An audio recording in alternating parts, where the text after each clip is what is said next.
आदित्य अभी सोच की दुनिया में विचरण कर रही थी कि लेखा के कराने की आवाज़ आई। मम्मा, बहुत प्यास लगी है, पानी पिला दो। लेखा की आवाज़ कानों में पड़ते ही आदित्य सोच की दुनिया से वापस आ गया। उसने लेखा की ओर देखा, अभी भी उसकी आंखें बंद है, परंतु चेहरा देखकर लग रहा उसे बहुत तकलीफ हो रही है। नींद की गोली का असर इतना है कि आंखें खोलना चाह रही है मगर खोल नहीं पा रही है, इसलिए आंखें बंद करके उसने पानी मांगा। हाँ लेखा, अभी पानी देते हैं आपको। आदित्य की आवाज़ सुनकर लेखा ने धीरे से आंखें खोली और देखा उसके पास आदित्य बैठा हुआ है। आदित्य को देखकर उसके चेहरे पर कई भाव आए और गए। थोड़ा सा चिढ़ते हुए उसने कहा, मम्मा कहाँ? मम्मा दिख नहीं रही, मुझे पानी चाहिए। मैं दे रहा हूँ पानी, पहले एक काम करो, आप थोड़ा सा तकिए से टिक कर बैठो, मैं आपको बैठा देता हूँ। आदित्य लेखा को सहारा देकर बैठाने की कोशिश करने के लिए आगे बढ़ा तो लेखा एकदम चिढ़ गई। उसने चिढ़कर कहा, नहीं नहीं, आप रहने दीजिए, मम्मा को बुलाइए, मम्मा हेल्प कर देगी। मम्मा अभी नहीं है बेटा, घर गई है। घर में आपकी नानी अकेली है ना, इसीलिए। मुझे यहाँ अकेली छोड़कर मम्मा कैसे चली गई? आप अकेली कहाँ? मैं हूँ ना आपके पास। आपके होने से क्या होता है? मुझे मम्मा के हाथ से पानी पीना है। मैं आपको पानी पिला देता हूँ। लेखा बेटा, इतनी जिद नहीं करते। नहीं, मैं आपके हाथ से पानी नहीं पीऊँगी, नहीं चाहिए मुझे पानी। मम्मा को मेरी ज़रा भी चिंता नहीं है, मुझे अकेली छोड़कर चली गई। मम्मा को मैंने ही भेजा है, उनकी कोई गलती नहीं है। क्यों भेजा आपने? आप क्यों रुके हुए हैं? समझने की कोशिश करो लेखा बेटा। नानी अकेली घर में कैसे रहती है? उनको अकेले छोड़ना भी तो ठीक नहीं है। उनकी भी तबीयत ठीक नहीं रहती। आपकी मम्मा अकेली क्या-क्या सँभालेगी? आपको हमारी चिंता कब से होने लगी? ऐसा दिखा रहे जैसे हमने अकेली ज़िंदगी जिया नहीं। इतने साल तो गुज़र गए अकेले जीते-जीते। लेखा ने गुस्से में अपना मुँह फेर लिया। अब की बार लेखा की बातों का जवाब देने के लिए आदित्य के पास कुछ भी नहीं था। वो खामोश हो गया। आंखों में उदासी छा गई। लेखा खुद ही उठकर बैठने की कोशिश करने लगी तो उठकर आदित्य ने सहारा दिया और तकिए के सहारे बिठा दिया। एक गिलास में पानी भरकर उसे पिलाने लगा तो उसने अपना मुंह दूसरी ओर घुमा लिया और कहा, नहीं पीना मुझे पानी। आप इतनी दया मत दिखाओ हम पर। हमें किसी की दया नहीं चाहिए। मम्मा जब आएगी तब पानी पिला देगी। आदित्य समझ गया कि लेखा को उस पर अभिमान हो रहा है और अभिमान तब किसी पर होता है जब उससे बहुत उम्मीद होती है और वो उसका अपना होता है। आज लेखा का अभिमान आदित्य को बहुत अच्छा लग रहा है। वो मन ही मन सोचने लगा, इसका मतलब लेखा धीरे धीरे मुझे अपना समझने लगी है, तभी तो अभिमान अभिमान कर रही है।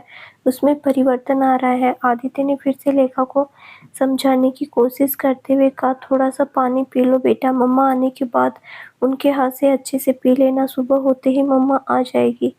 आदित्य ने पानी का गिलास बढ़ाया तो इस बार लेखा ने 2 घूंट पानी पी लिया। वो आंखें उठाकर आदित्य को देखने लगी और सोचने लगी, मम्मा को घर भेज दिया नानी के लिए और खुद यहाँ पर बैठकर मेरे लिए अपनी नींद खराब कर रहे हैं, इसका अर्थ क्या है? आदित्य ने लेखा की ओर देखा तो उसे ये समझ में आया कि 2 मासूम आंखें हैं लेखा की, जिसमें एक अजीब सी प्यास है, दर्द और बहुत सारे प्रश्न हैं। आदित्य ने अपनी आंखें झुका ली। वो सामना नहीं कर पाया उन आंखों का। उसे मन ही मन बहुत ग्लानि होने लगी। मैं ही अपराधी हूँ, जूही और लेखा का। इस मासूम को मेरे प्यार की बहुत जरूरत थी बचपन से, मगर मैं दे नहीं पाया। एक अधूरी सी प्यास इसकी आंखों में स्पष्ट झलक रही है। मुझे कैसे भी करके इन आंखों की प्यास बुझानी पड़ेगी। लेखा के सिर पर हाथ फेरते हुए आदित्य ने बहुत प्यार से पूछा, अब तबीयत कैसी है बेटा? आदित्य ने माथे पर हाथ रखकर देखा तो ऐसा लगा जैसे बुखार काफी उतर गया है। जैसे ही आदित्य के हाथ का स्पर्श लगा, लेखा ने भावुकता से अपनी आंखें बंद कर ली।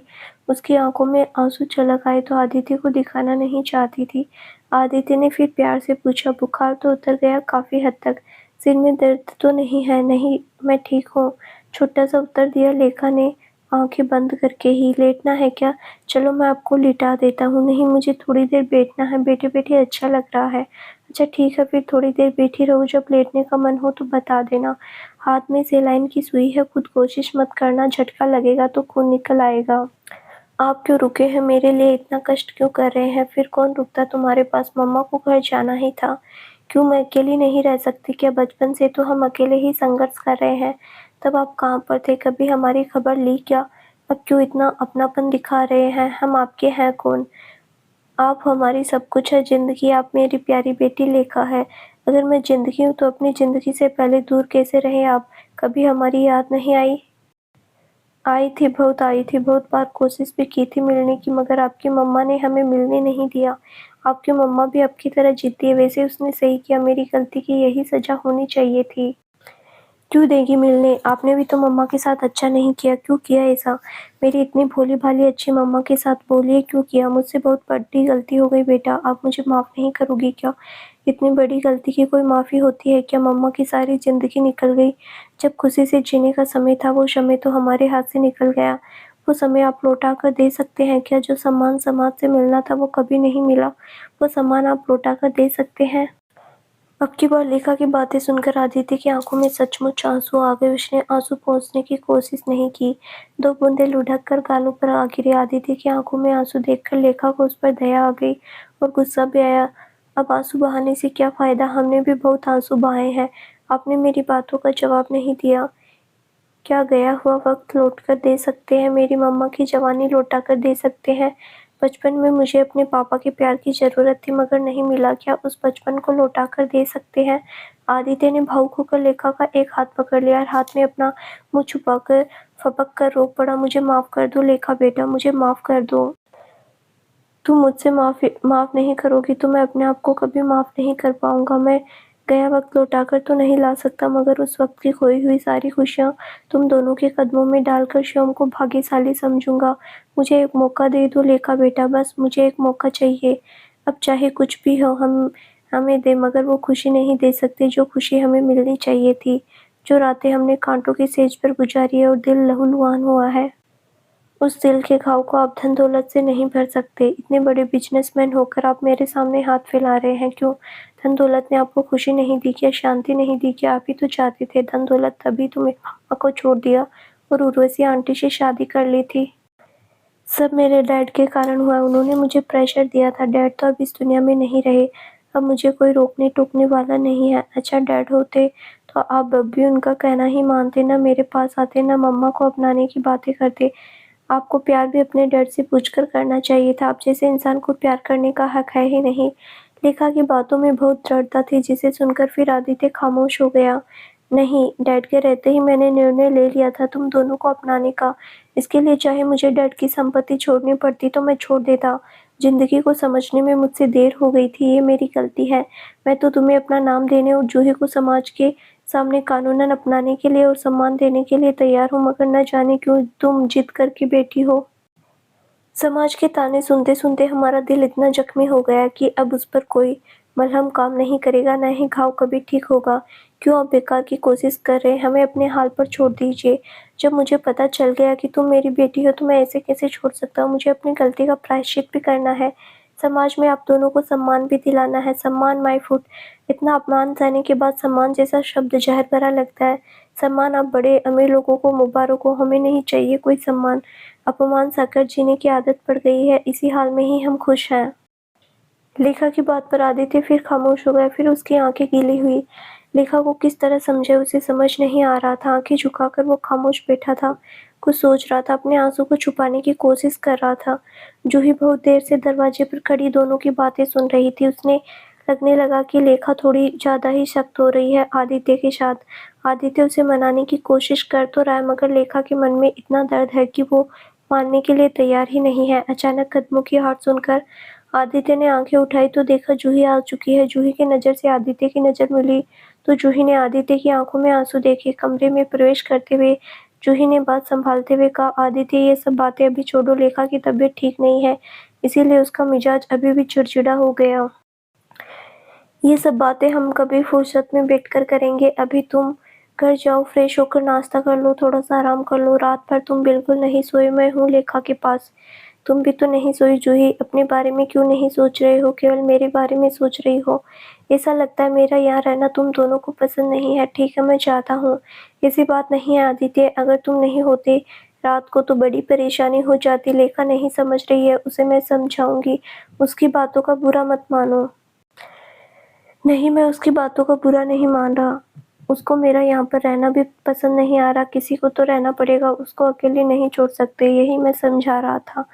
मैंने तुम दोनों की काफ़ी बातें सुनी हैं आदित्य, सचमुच लेखा ने बहुत कड़वी बात कर दी। उसे ऐसा नहीं करना चाहिए था, गर्म खून है, ऊपर से बुखार की गर्मी। ये सही वक्त नहीं है ऐसी बात करने का। तुम अभी जाओ, मत करो, बहुत देर हो गई है। ठीक है, मैं जाता हूँ, मगर तुम रेखा को बिल्कुल डाँटना नहीं। उसके मन में बहुत सालों से जमी जो भी बातें कहकर मन हल्का कर लिया। अच्छा किया, उसे और कुछ भी कहना है तो कह सकती है और मैं सुनने के लिए तैयार हूँ। उसके मन में कोई भी बात नहीं रहनी चाहिए। मैं उसके दर्द को समझ सकता हूँ।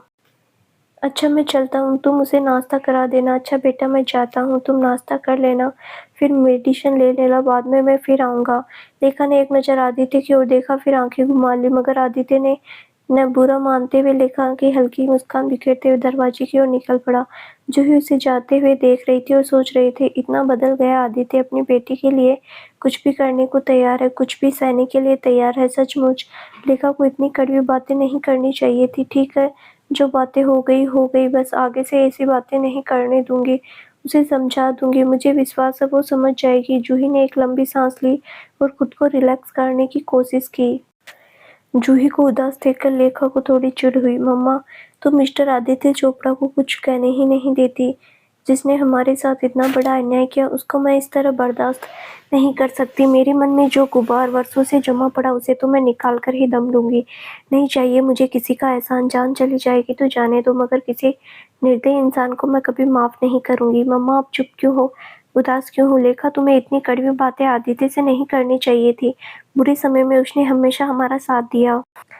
कौन सा बुरा समय मम्मा? मुझे जरा सा बुखार हुआ और तुम घबरा गई। जब इतने बुरे समय में तुम नहीं डरी तो अब क्यों डरती हो? अब तो मैं बड़ी हो गई हूँ, हमारे बहुत बुरे दिन तो निकल गए, अब तो काफी अच्छे दिन आए हैं। फिर क्यों तुम इतनी डरी डरी सी रहती हो? क्यों आदित्य चोपड़ा से हेल्प लेती हो? अभी भी उस इंसान के लिए तुम्हारे मन में प्यार है क्या? प्यार है तो स्पष्ट कहो ना कोई रास्ता निकाल लेंगे तुम दोनों को मिलाने के लिए। मगर मैं इस तरह समाज में बिना सम्मान पाए आपको आदित्य के साथ देख नहीं सकती। अगर आदित्य को आपसे बात करनी है, आपके साथ समय बिताना, तो सबसे पहले आपको कानूनन अपनाना पड़ेगा, अदरवाइज नहीं। लेखा बेटा, जरूरी नहीं कि आदित्य के साथ मुझे रहना पड़ेगा। दोस्ती भी तो हो सकती है। समाज में दोस्तों के बिना नहीं जा सकता। अगर इस वक्त आदित्य ने दोस्ती का हाथ बढ़ाया तो हम क्यों पीछे रहे? वैसे भी आजकल किसके पास फुर्सत है किसी से अच्छी दोस्ती निभाने की? फिर उस इंसान ने दोस्ती जिसने इतना बड़ा धोखा दिया, क्या वो इस लायक है? आपके बारे में सब कुछ जानकर मैंने भी तो सूर्यान से दोस्ती तोड़ दी। आजकल केवल कभी कभी बात होती है। जब तक उसके मम्मी पापा मुझे ससम्मान नहीं अपनाएंगे, तब तक मैं सूर्यन से ज्यादा मिलूंगी भी नहीं और बातें भी नहीं करूंगी। आदित्य काफी बदल गया, पहले जैसा नहीं रहा। तुम्हें और मुझे अपनाना चाहता। रहा सवाल सूर्यन से तुम्हारी दोस्ती की बात, तो उसे बिल्कुल रिश्ता तोड़ने के लिए मैंने नहीं कहा।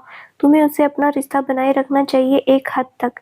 मुझे और तुम्हें लोग गलत दृष्टि से देखें, ये मैं कभी नहीं चाहती हूँ। अगर आदित्य चोपड़ा को हमें अपनाना है तो सबसे पहले कानूनन आपसे शादी करनी पड़ेगी, तब जाकर हम दोनों को अपना सकता है। अदरवाइज मैं उससे हेल्प के लिए बिल्कुल तैयार नहीं हूँ। इसके लिए आदित्य चोपड़ा को अभी भी बहुत सारे इम्तिहान देना है। कैसा इम्तिहान? सब कुछ तो कर रहा है हमारे लिए, इतनी सी बातों पर कैसे विश्वास करे कि वो धोखेबाज इंसान बिल्कुल बदल गया? धोखेबाज शब्द सुनकर जूही तड़प उठी। उसे लेखा का इस तरह बात करना बिल्कुल भी अच्छा नहीं लगा। वो तड़प कर कह पड़ी, किसी के लिए इतना बुरा शब्द इस्तेमाल नहीं करना चाहिए, न ही मन में इतनी ज्यादा जहर भर के रखनी चाहिए। इंसान अगर बदलना चाहता है तो उसे बदलने का मौका देना चाहिए। लेखा बेटा, अभी तुम छोटी हो, इसीलिए तुम्हें ये सब बातें समझ में नहीं आ रही। तुम केवल मेरे दुख क्यों देख रही हो? आदित्य की तो तड़प कर जी रहा है। अगर इतना बुरा होता तो अब तक दूसरी शादी कर लेता।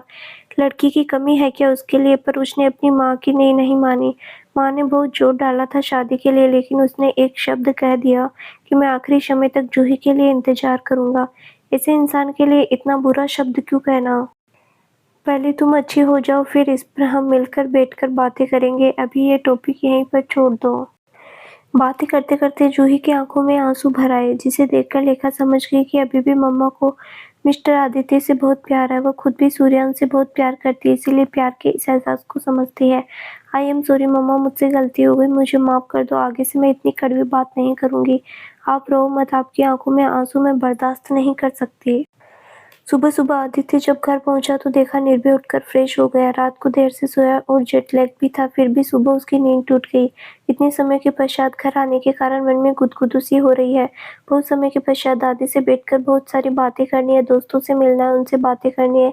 रात को पापा से भी ज़्यादा बातें नहीं हो पाई। सोचा सुबह उठकर खूब सारी बातें करेगा। सुबह जल्दी उठा तो देखा पापा घर में है ही नहीं। दादी से पूछा, दादी भी कुछ बता नहीं पाई, इसीलिए बैठकर इंतज़ार कर रहा है। पापा लौट कर आएंगे तो उनके साथ बैठकर एक साथ ब्रेकफास्ट करते-करते बातें करेंगे। निर्भय टीवी पर कोई बिज़नेस चैनल चलाकर बैठा था।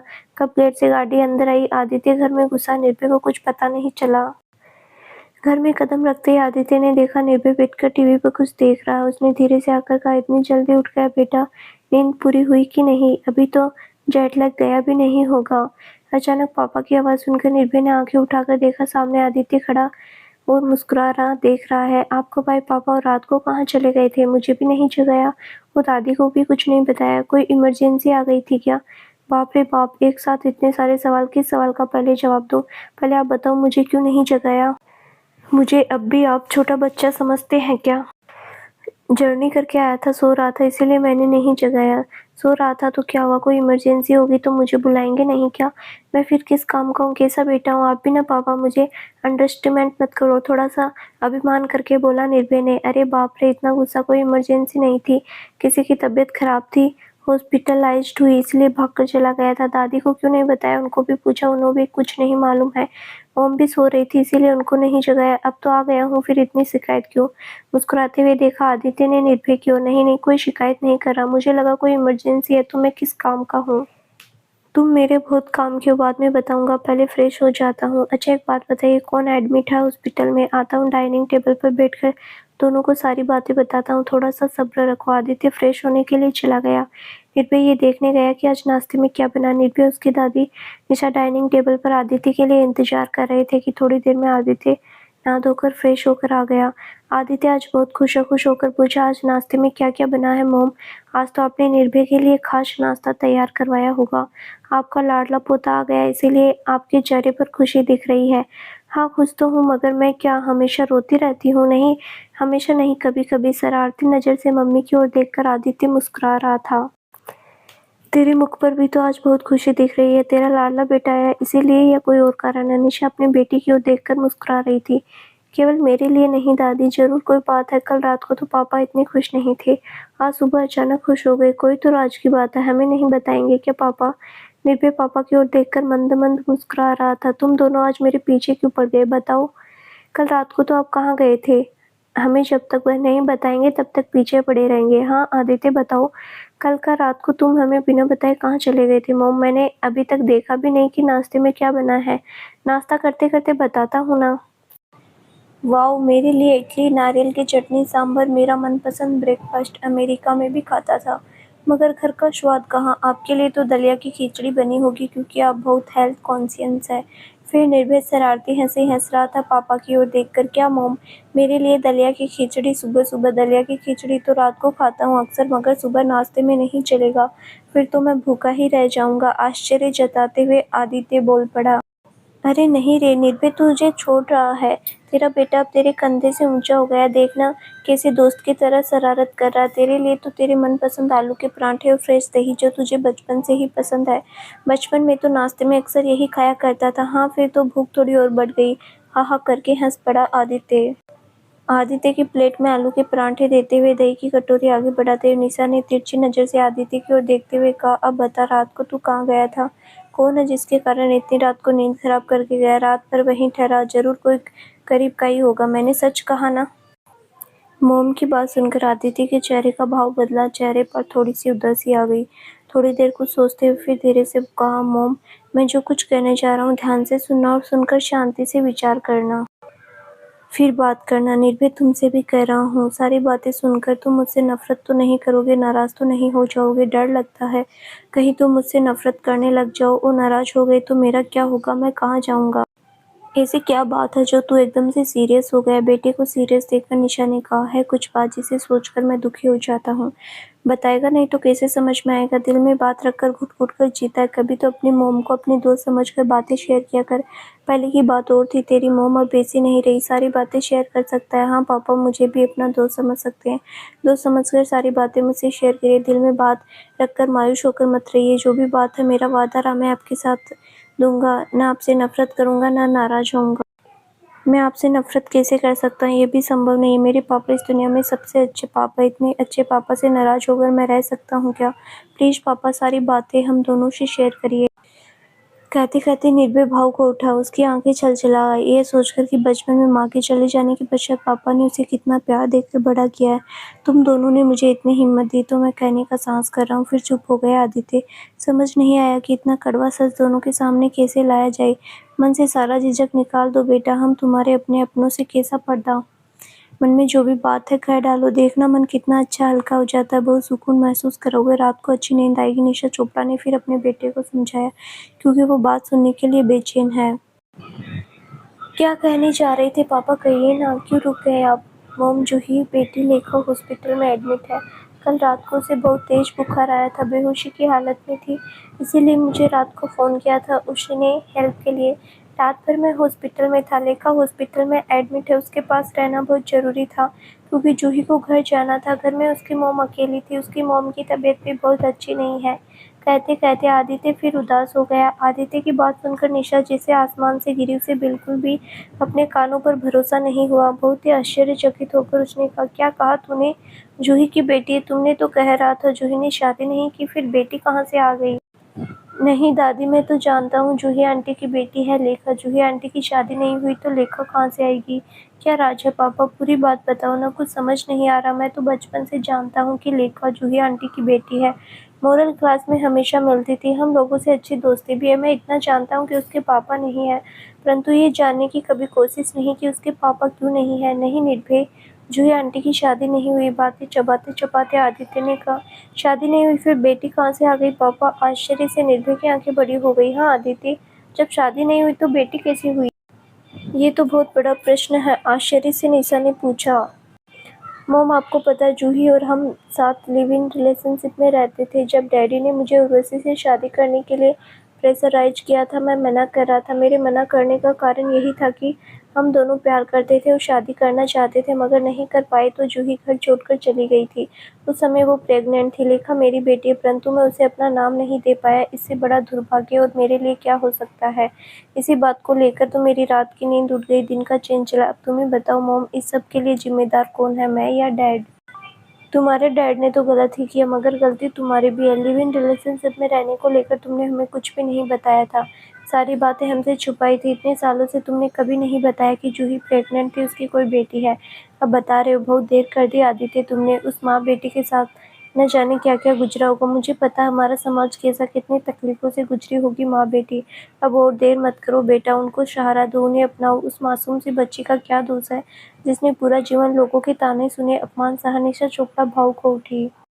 दादी सही कह रही है पापा, आपको उन दोनों को अपना लेना चाहिए। समाज में जो सम्मान उन्हें नहीं मिला वही सम्मान उन्हें देना है। मैं तो जूही आंटी को पहले से ही पसंद करता हूँ। लेखा भी मुझे बहुत पसंद है, बहुत प्यारी लड़की है, मेरी अच्छी दोस्त है। पर किसे पता था कि हम लोगों में कोई रिश्ता, एक उलझा हुआ रिश्ता। इस उलझे हुए रिश्ते के धागे को हमें सुलझाना है पापा। हाँ बेटा, मैंने सोच लिया। जूही तो मान गई, मगर लेखा अपनी जिद पर अड़ी है। वो मुझे पापा मानने के लिए बिल्कुल भी तैयार नहीं है। उसके मन में बहुत दुख है, दर्द है। उसकी ज़िंदगी में जो अपमान सहा उसके कारण मुझे मानती है और मुझसे बदला लेना चाहती है। बहुत नफ़रत करती है मुझसे। सच ही तो है, मैं इसी लायक ही तो हूँ।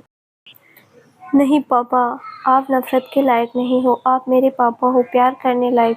लेखा को मैं समझाऊंगा कि मेरे पापा बुरे इंसान नहीं है। जो भी हुआ वो एक मिसअंडरस्टैंडिंग के कारण हुआ है। कुछ बातें तो समय के हाथ में रहता है। उस समय कुछ ऐसा था कि आप दोनों को अलग कर दिया। अब समय आ गया आप दोनों के एक होने का। आज मैं आपके साथ हॉस्पिटल जाऊंगा, लेखा के साथ बात करूंगा। क्या पता तुम्हारे समझाने से और गुस्सा ना हो जाए, मुझे इसी बात का डर लगता है। आप मुझ पर भरोसा करिए पापा, लेखा को गुस्सा होने का मौका नहीं दूंगा। निर्भय बिल्कुल सही कह रहा है बेटा, उसे साथ लेकर जाओ, लेखा के साथ बात करने दो। बचपन के दोस्त है, एक दूसरे को इतने अच्छे से समझते हैं। कुछ बातें बच्चों पर छोड़ देनी चाहिए, क्योंकि तुम लोगों के बच्चे इतने छोटे नहीं हैं। अमेरिका घूम कर आया है, एक बात सुनेगा तो खुश हो जाएगा। क्या बात मॉम, कौन सी बात सुनकर खुश हो जाऊंगा? तेरे लाडले बेटे ने अमेरिका में किसी से इश्क किया है, एक साउथ इंडियन लड़की है और अमेरिकन है, कहकर निशा निर्भय की ओर देखकर शरारती मुस्कान बिखेर दी। दादी, भरोसा करके मैंने आपसे बात शेयर किया और आपने पापा से कह दिया। मैं खुद ही कहता पापा से समय आने पर। अभी समय नहीं है, अभी तो हमें उलझे हुए रिश्ते के धागे को सुलझाना है। निर्भय की बात सुनकर आदित्य उसकी पीठ पर एक चप्पल लगाते हुए बोला, शाबाश मेरा बेटा, जैसा बाप वैसा बेटा। बाप की इज्जत रख ली। एक बात तो बताओ, उसे छोड़कर तुम इंडिया कैसे चले आए? तुम्हें आने दिया क्या? पापा, आप भी दादी की तरह मुझे चिढ़ रहे हैं। इंडिया तो आना ही था, वो भी आना चाहती थी, मगर मैंने उससे कह दिया पहले घर में बात करूंगा, फिर तुम्हें बुला लूंगा। सही किया ना पापा? बिल्कुल सही किया। पहले लेखा और जूही का मामला सुलझा देते, उसके बाद उसे भी बुलाएंगे, वही बनाएगी हमारे घर की बहू। तुम चिंता मत करो, तुम्हारे पापा तुम्हारे साथ है। जो गलती मेरे पापा ने की, वो गलती मैं कभी नहीं दोहराऊंगी। थैंक यू पापा, thank you very much. You welcome my son. Aditya जोर जोर से हंस पड़ा तो निर्भय भी हंसने लगा। दोनों को खुश देखकर आज निशा भी बहुत खुश है। निशा आज इसीलिए भी खुश है क्योंकि जूही उसके घर में आने वाली है, साथ में एक प्यारी सी बच्ची लेखा। आदित्य, जूही और लेखा के लिए लंच बॉक्स ले जाना, मैं जल्दी से लंच तैयार करवा देती हूँ। लेखा क्या खाना पसंद करेगी? मॉम, कैसे बताऊँ आपको? जो ठीक लगे वही बनवा दो। ज़्यादा तो खाएगी नहीं, बुखार की हालत में मुंह से स्वाद भी नहीं रहता। और जूही के लिए क्या भेजूँ? कहा ना मॉम, जो लेखा के लिए भेज रही हो वही जूही के लिए भी भेज देना। जल्दी करो नहीं तो देर हो जाएगी। लंच लेने के बाद लेखा को मेडिसिन भी देना है, इसीलिए मुझे समय से पहुंचना है। जब तक लंच बनता है पापा, तब तक तैयार होकर आता हूँ। मैं भी आपके साथ चलूंगा। ठीक है बेटा, तैयार होकर आ जाओ।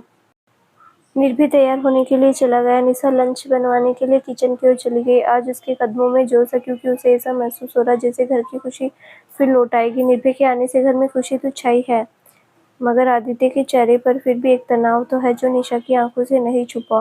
भला एक माँ की आंखों से बेटे के मन की बात कैसे छुप सकती है? निशा जानती आदित्य किस किस के लिए घुटता रहता है। जूही और लेखा जिंदगी में आ जाने से आदित्य की जीवन की बगिया में बाहर आ जाएगी, भरा पूरा हो जाएगा घर। निर्भय को एक बहुत प्यारी सी बहन मिल जाएगी और लेखा को एक भाई, दादी और पापा। सोचकर ही आज निशा के मन में गुदगुदी सी होने लगी।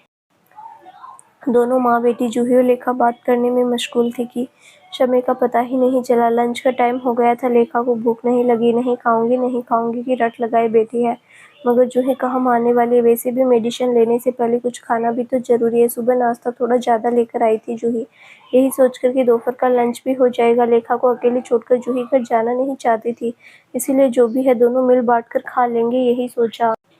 अचानक घड़ी की ओर जूही की नजर गई। बाप रे, लेखा बातें करते करते ध्यान ही नहीं रहा, लंच का टाइम हो गया। घड़ी की ओर देखो, 12:30 बज रहे हैं। समय से खाना है तुम्हें और फिर मेडिसिन लेना। चलो थोड़ा बहुत कुछ खा लेना। मुंह बनाते हुए लेखा ने कहा, नहीं मम्मा, बिल्कुल स्वाद नहीं है मुंह में, भूख भी नहीं है, खाने का बिल्कुल मन नहीं कर रहा है मेरा। नहीं खाने से कैसे काम चलेगा? छोटी बच्ची की तरह जिद कर रही हो। तुम्हें मेडिसिन लेना, उससे पहले कुछ तो खाना पड़ेगा। बिना खाए मेडिसिन नहीं ले सकते, डॉक्टर ने भी कहा वही कहा। वैसे भी थोड़ी स्ट्रॉन्ग मेडिसिन दी है डॉक्टर ने। चलो थोड़ा सा कुछ खा लेना, मैं निकालती हूँ। तुम्हारे मनपसंद पनीर के परांठे लेकर आई थी और उसके साथ तुम्हारे पसंद का नींबू का अचार। अचार अभी मुँह से अच्छा लगेगा तुम्हें। फिर लेखा ने मुंह बनाते हुए कहा, ठीक है, एक परांठा देना, ज्यादा नहीं। भूख नहीं है, फिर भी जबरदस्ती खा रहे हो। ठीक है, एक ही खा लो, इसी से काम चल जाएगा। रुको, मैं अभी निकालती हूँ। कहकर जूही उठी और टिफिन खोलकर लेखा के लिए परांठे निकालने लगी तो इतने में ही आवाज आई, देखो लेखा किसको लेकर आया है। आवाज सुनकर जूही पलट कर देखी तो आदित्य के साथ निर्भय खड़ा है। अरे निर्भय, तुम अचानक कहाँ से कब आए हो? आदित्य, तुमने कुछ बताया नहीं? आश्चर्य से जूही ने पूछा। लेखा भी खुशी से बोल पड़ी, व्हाट ए प्लेजेंट सरप्राइज निर्भय, मैंने सोचा नहीं था कि तुम इस तरह मुझे हॉस्पिटल में मिलने आओगे। मेरी तो खुशी दोगुनी हो गई। मैं जल्दी ठीक हो जाऊंगी। आओ आओ, अंदर आओ, आकर मेरे पास बैठो।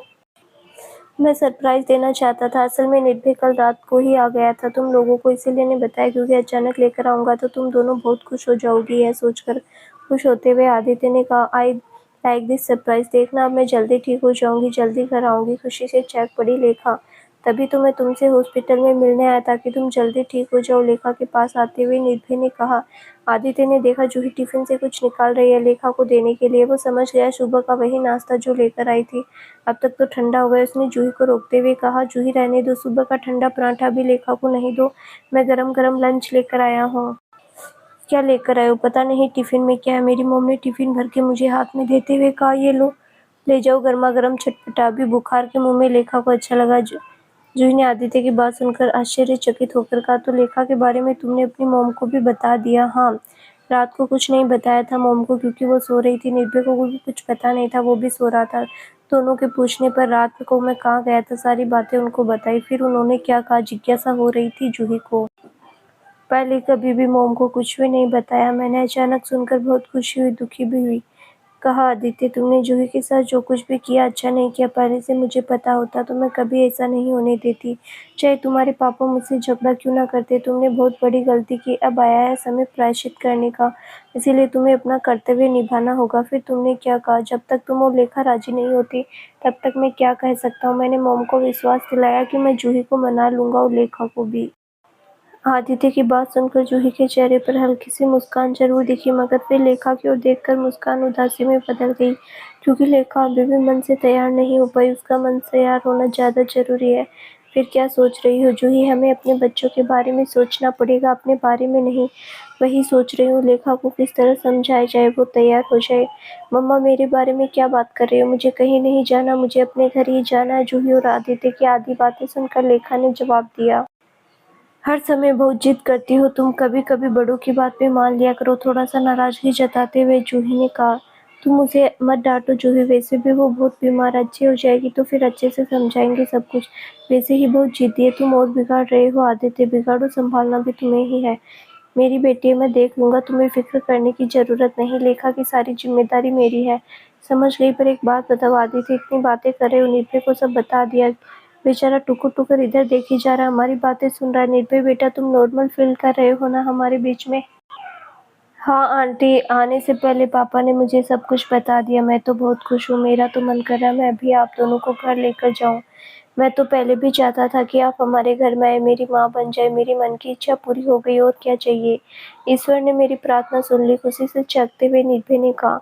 निर्भय की बातें सुनकर जूही थोड़ी शर्मा गई और खुश भी हुई। निर्भय की बात सुनकर लेखा आश्चर्यचकित होकर बोल पड़ी, तुम क्या कर रहे हो निर्भय? तुम्हें पहले से ही सब पता था क्या? नहीं, मैं जूही आंटी को बहुत पसंद करता था। जब से मैं उनकी क्लास अटेंड करता था तब से, इसीलिए मन ही मन सोचता था मेरी माँ भी ऐसी होती तो कितना अच्छा होता। तब से एक सपना पालने लग गया था कि जूही आंटी मेरी माँ बनकर मेरे घर आए।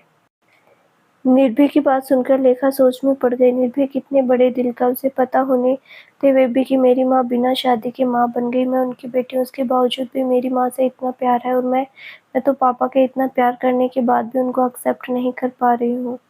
सचमुच मेरा दिल बहुत छोटा है। बहुत बड़े दिल के हो निर्भय, मैं तुम्हारे जैसी कभी नहीं हो सकती। मुझे पता है तुम भी बहुत अच्छी हो, मगर पापा से तुम करके बैठी हो। मैं पापा के सामने ही कह रहा हूँ, उन्होंने तुम्हारे साथ जो कुछ भी किया सही नहीं किया। तुम्हारी कोई गलती नहीं थी, फिर भी तुमने बहुत कुछ सहना पड़ा। बस हो चुका, अब तुम्हें और कुछ सहने की जरूरत नहीं है। निर्भय की बात सुनकर लेखा की आंखों में आंसू चला गए। उसने निर्भय का हाथ पकड़कर कहा, मेरे लिए इतना सोचने के लिए थैंक यू निर्भय। हम दोनों दोस्त हैं, फिर थैंक यू किस लिए? इतनी कड़सी दोस्तों के बीच में नहीं होती। मुझे अगर दोस्त समझती हो तो अपने मन की बात मुझसे शेयर करो। मन की बात मन में लेकर मत बैठो। जिस दिन ज्वालामुखी फट जाएगा सब कुछ जला देगी। आंटी और आप पापा के सामने कुछ कहना नहीं चाहती हो तो उनको भेज देते हैं बाहर, फिर हम दोनों बेफिक्र होकर बात करते हैं। आंटी और पापा आप दोनों जाओ कॉफ़ी हाउस में, 2 कप कॉफ़ी पी कर आओ। हम दोनों थोड़ी देर अकेले बैठना चाहते हैं। निर्भय ने दोनों से रिक्वेस्ट की। ये तो बहुत खुशी की बात है, इसी बहाने हमें भी एक साथ बैठकर कॉफ़ी पीने को मिल जाएगी। चलो जूही चलते हैं, इनको बैठने दो और बातें करने दो। पर हाँ, तुम दोनों मिलकर लंच जरूर कर लेना, और लंच के बाद लेखा मेडिसिन ले लेना। हम आते हैं थोड़ी देर में। आदित्य की बात सुनकर जूही लेखा की ओर देखने लगी तो लेखा ने इशारा कर दिया जाने का। लेखा ने बिना जाने से ही जूही कतरा रही थी, क्योंकि हो सकता है वो बुरा मान जाए। इस वक्त लेखा को नाराज नहीं कर सकती। लेखा का परमिशन मिलते ही जूही ने उसकी ओर देखकर एक मुस्कुराहट बिखेर दी और आदित्य से कहा, चलो कहाँ पर ले जाना है, चलते हैं। जूही और आदित्य दोनों निकल पड़े तो निर्भय भी थोड़ा सा बेफिक्री महसूस करने लगा। उसने एक लंबी सांस लेकर कहा, चलो अब बताओ क्या है तुम्हारे मन में और तुम क्या चाहती हो? निर्भय, आज मैं तुम्हें दोस्त मानकर सब कुछ खुलकर कहना चाहती हूँ। हाँ, मैं सारी बातें सच सच जानना चाहता हूँ। तुम्हारे मन में क्या है, क्या चल रहा है? एक लंबी सांस लेकर लेखा ने कहना शुरू किया, मम्मा ने और मैंने बचपन से अब तक बहुत तकलीफ सही है, दोनों की बहुत ताने सुने हैं। तुम्हें तो पता ही है मैं मम्मा की शादी के पहले ही पैदा हो गई थी। इसका हमें बहुत बड़ी कीमत चुकानी पड़ी। सोसाइटी में हमें कभी किसी ने इज्जत नहीं मिली। जो भी कुछ है मेरी मम्मा के स्ट्रगल के कारण मुझे मिला। सब बातें याद करती हूँ तो मिस्टर आदित्य चोपड़ा को पापा के रूप में स्वीकार नहीं कर पा रही हूँ। मेरा मन बगावत करता है। अगर सचमुच मैं उनकी बेटी हूँ तो उन्होंने मुझे इस तरह दूर क्यों रखा? क्यों मम्मा से शादी नहीं की? क्यों उनको इतनी तकलीफ़ थी। मम्मा के कारण नाना जी भी चल बसे, जो मुझे बहुत प्यार करते थे। क्या इसी को प्यार कहते हैं? सारी बातें सुनकर प्यार पर से मेरा विश्वास उठ गया, इसीलिए मैंने सूर्यन से भी एक तरह से रिश्ता तोड़ दिया। मुझे पता उसकी मम्मी-पापा भी मुझे अपनाने के लिए तैयार नहीं है, क्योंकि मैं एक अनमैरिड माँ की लड़की हूँ। समाज में हमारी कोई पहचान नहीं है। हमारा समाज अब भी वैसा ही है, पिता का नाम नहीं मिलता तो बच्चे को नाजायज़ करार दिया जाता है। कहते-कहते लेखा की आँखें भर आई। पापा ने मुझसे भी माफ़ी माँगी, कहा सब कुछ दादाजी के कारण हुआ, मगर पापा की कमज़ोरी मुझे समझ नहीं आती। दादाजी के सामने इतना कमज़ोर कैसे पड़ गए थे? परंतु पापा अब लोगों को अपनाना चाहते हैं, आंटी से कानूनन शादी करना चाहते हैं। उनको एक बार मौका देकर देखो, मुझे विश्वास है दोबारा तुम्हारे साथ कोई धोखा नहीं होगा।